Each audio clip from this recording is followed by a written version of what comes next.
Hello friends, you all are welcome on my YouTube channel, My Online Classroom. And today in this video, we are going to continue the same chapter of class 11 Political Science, chapter 3 election and representation. तो देखिए आज इस video में मैं explain करने वाली हूँ आपको फ्री एंड फेयर इलेक्शंस। और इससे प्रीवियस का जो कंटेंट है वो मैंने अपने प्रीवियस वीडियोस में एक्सप्लेन कर दिया। अगर आपने वो वीडियोस नहीं देखे हैं तो देख लीजिएगा। और देखिए मैं एक चीज़ मैं और आपको बता दूं, अगर आपके पास एनसीईआरटी बुक है तो मैं लाइन टू लाइन एक्सप्लेन करने वाली हूँ। तो आपका डेटा सेव करने के लिए मैं आपको एक बता दूं कि आप अपनी सेटिंग को, जो मोबाइल की सेटिंग है उसको 144 पे पी पे कर लीजिए। इससे आपका डेटा काफ़ी हद तक और बहुत ज़्यादा सेव होगा, जिससे आप और वीडियोज़ भी देख पाएंगे। तो आप ऑडियो एकदम क्लियर आएगी, तो ऑडियो आप सुनते रहिए और मैं आपको समझाती रहती हूँ। तो देखिए फ्री एंड फेयर इलेक्शंस क्या होता है, ठीक है। ऐसा इलेक्शन, हमें पता है इलेक्शन जो है एक मेन फीचर होता है डेमोक्रेसी का। बट ऐसा नहीं कि सिर्फ इलेक्शंस ही होने चाहिए, बट इलेक्शन कैसे होने चाहिए, फ्री एंड फेयर, ठीक है। फ्री जहां सब लोगों का पूरा अधिकार हो वोट देने का और पार्टिसिपेट करने का भी, कंटेस्ट करने का इलेक्शन में। साथ ही देखिए फेयर, फेयर मतलब एकदम जस्टिस वे में होना चाहिए, जस्ट वे में होना चाहिए, न्यायपूर्ण तरीके से होना चाहिए। किसी से कोई धोखाधड़ी वे में ना हो, किसी रॉन्ग प्रैक्टिसेस को यहाँ पे ना इस्तेमाल किया हो। तो इस तरह के इलेक्शन जब होते हैं तो हम उसे फ्री एंड फेयर इलेक्शंस कहते हैं। तो इसी के बारे में हम समझेंगे। तो देखिए फर्स्ट लाइन जो है वो ये लिखी है कि the true test of an election system is ability to ensure a free and fair electoral process. कि अगर आप एक ट्रू टेस्ट लेना चाहते हैं किसी भी इलेक्शन सिस्टम का, तो आपको ये श्योर करना है कि क्या उसमें एबिलिटी है कि वो इंश्योर करती है एक फ्री और फेयर इलेक्टोरल प्रोसेस।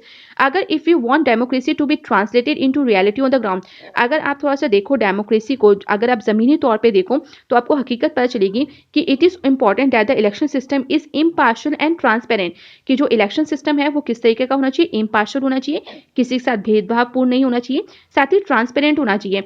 मतलब कोई धोखाधड़ी वाली बात नहीं होनी चाहिए, जैसा वो काम करते हैं उसको ट्रांसपेरेंसी रखिए और जवाब देने के लिए तैयार रहिए।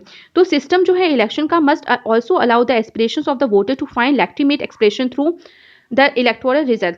और इसके साथ ही जो सिस्टम है इलेक्शन का, वो एक चीज़ और अलाउ करता है, किसके एस्पिरेशंस को, वोटर के एस्पिरेशंस के। क्योंकि वोटर की एस्पिरेशन यानी इच्छा क्या होती है कि वो हमेशा चाहता है कि जो भी वोट उसने दिया, जो भी इलेक्टोरल रिजल्ट हो, पूरे इलेक्शन का जो भी रिजल्ट हो, वो एक तरह का लेजिटिमेट एक्सप्रेशन हो। और ये लेजिटिमेट एक्सप्रेशन कैसे आप उसको करोगे, जब इलेक्टोरल रिजल्ट निकलेगा। यानी हर कोई चाहता है कि जब उसकी सरकार बने, जिसको उसने वोट दिया है, जिसको वो चाहता है कि वो जीते, majority of the votes with दूसरों के से ज़्यादा उसको वोट्स मिले, तो वो ये भी चाहता है कि किसी भी तरह की रॉन्ग प्रैक्टिसेस उस इलेक्शन में ना इस्तेमाल की गई हो, एक फ्री और फेयर मैनर में पूरा इलेक्शन कंडक्ट हुआ हो, जिसमें किसी तरह का करप्शन ना रहा हो। तो एक लेजिटिमेट, एक वैधानिक तौर पे वो चाहता है कि उसकी सरकार बने जिसको वो वोट दे के आया है, ठीक है। इसके बाद देखिए अगर देखा जाए कि इसमें फ्री और फेयर जब इलेक्शन आपका टॉपिक से कोई भी क्वेश्चन आएगा तो आप बिल्कुल इसके अंदर universal franchise and right to contest लिख सकते हैं, जो कि फ्री का मतलब समझाएगा आपको, ठीक है, कि इलेक्शन किस तरह का होना चाहिए, फ्री और फेयर मैनर में होना चाहिए। तो हमें अच्छे से पता है यूनिवर्सल फ्रेंचाइज क्या होता है, राइट टू वोट, ठीक है, एंड राइट टू कॉन्टेस्ट, इसमें सेकेंड हेडिंग आपकी दी हुई है। तो सबसे पहले बात हमें समझनी है कि apart from laying down a method of elections की, इससे पहले हमने काफ़ी मेथड्स की बात की कि इलेक्शंस किस तरह के मेथड्स से होते हैं, एफपीटीपी, पीआर, डायरेक्ट और इनडायरेक्ट। तो constitution answers to basic questions about elections, who are the voters. तो दो क्वेश्चंस के जवाब हमें ज़रूर मिलते हैं इलेक्शंस से। जो कॉन्स्टिट्यूशन है वो आंसर करता है दो सवालों को, जो कि इलेक्शन में काफ़ी पूछे जाते हैं इलेक्शन से लिए, कि who are the voters, voters कौन है, और हु कैन कॉन्टेस्ट इलेक्शंस, और कौन इलेक्शंस में पार्टिसिपेट कर सकता है एज अ कंटेस्टेंट। तो in both this respects our constitution follows the well establish democratic practices. तो इन दोनों ही रिस्पेक्ट में देखा जाए कॉन्स्टिट्यूशन के लिए, तो हमारा जो डेमोक्रेटिक प्रैक्टिसेस हैं वो बहुत ही वेल इस्टेब्लिश्ड है।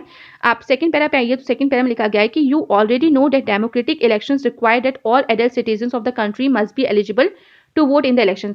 हमें ये बात तो अच्छे से पता है कि डेमोक्रेटिक इलेक्शंस में जब ऑल जो एडल्ट सिटीजन्स होते हैं, यानी 18 साल से ऊपर के लोग जितने भी होते हैं, वो सारे के सारे एलिजिबल होते हैं, वोट देने का उन्हें अधिकार होता है इलेक्शंस में।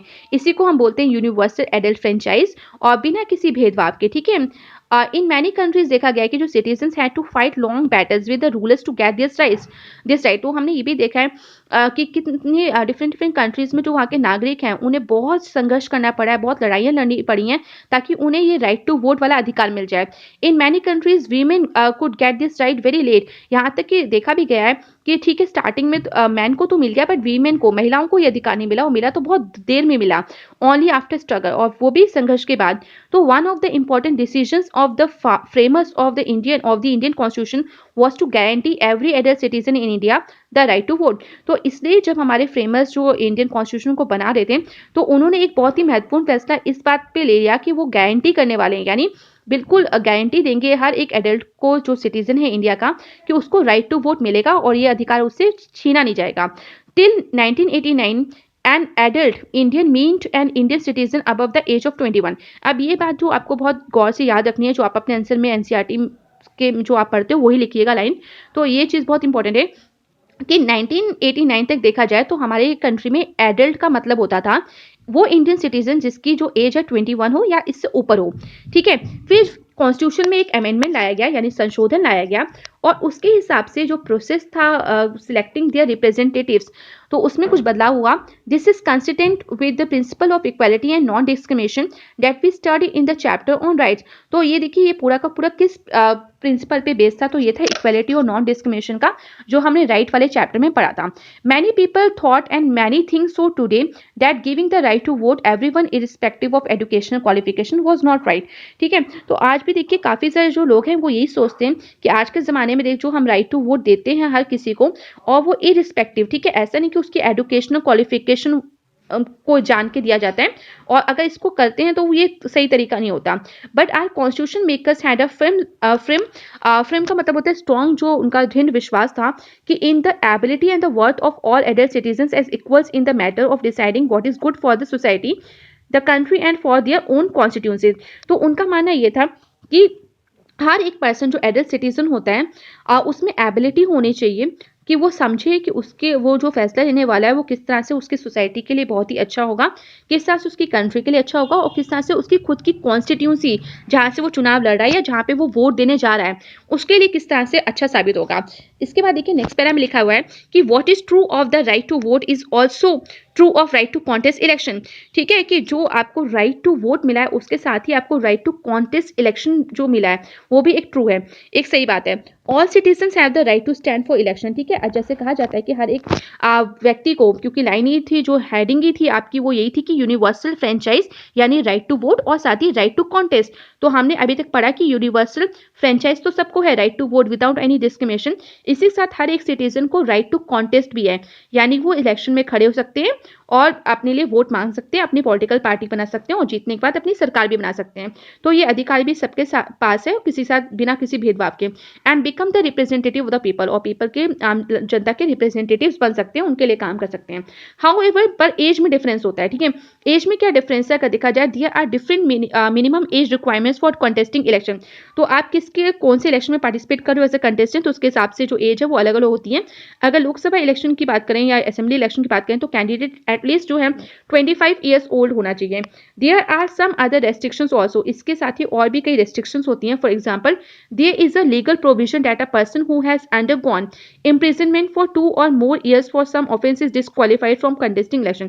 तो ये कंडीशन है कि अगर किसी के ऊपर लीगल प्रोविजन में कहा गया है कि अगर कोई पर्सन जो है एज अ कैंडिडेट पार्टिसिपेट करना चाहता है तो अगर वो जेल गया है, ठीक है, कितने 2 या 2 से ज़्यादा साल के लिए किसी भी क्राइम में, किसी भी ऑफेंस में, तो उसको इलेक्शन में पार्टिसिपेट करने की आज्ञा नहीं दी जाती, परमिशन नहीं दिया जाता, उसको डिस्क्वालीफाई कर दिया जाता है अगर उससे ये बातें पता चलती हैं इलेक्शन कमीशन को। But there are no restrictions of income, education और क्लास और gender on the right to contest election. But इसके अलावा बाकी और कोई रेस्ट्रिक्शंस नहीं है, चाहे कोई भी इनकम का हो, चाहे अमीर गरीब या एवरेज इनकम का हो, मिडिल फैमिली से हो, एजुकेशन कोई भी हो, क्लास और जेंडर, तो इस तरह के कोई भेदभाव नहीं है, वो कॉन्टेस्ट कर सकता है इलेक्शंस में। इस तरह देखिए in this sense are system of elections open to all citizen. तो इस तरह से हम देख सकते हैं कि हमारा जो सिस्टम है इलेक्शन का वो सभी के लिए खुला हुआ है। यहाँ पे जो ओपन है, जो पार्टिसिपेट करना चाहता है एज अ कंटेस्टेंट, और वोटर्स के लिए भी बिना किसी भेदभाव के ये चीज़ है, बस थोड़ा एज डिफरेंस में अंतर होता है। अच्छा, राइट टू वोट में एक चीज़ और याद रखिएगा, एडल्ट में आपको देखिए 21 तक था, उसके बाद देखिए आप जो है वो 18 ईयर्स ओल्ड है, ठीक है। अगर आप 18 ईयर्स ओल्ड हो तो आप वोट दे सकते हो। तो आई होप यहाँ तक आपका जो पूरा कंटेंट है आपको समझ में आ गया होगा। इससे आगे का जो कंटेंट है यानी इंडिपेंडेंट इलेक्शन कमीशन जो हेडिंग है वो मैं अपनी नेक्स्ट वीडियो में एक्सप्लेन करूंगी। So thank you everyone and please like share subscribe this channel for more updates.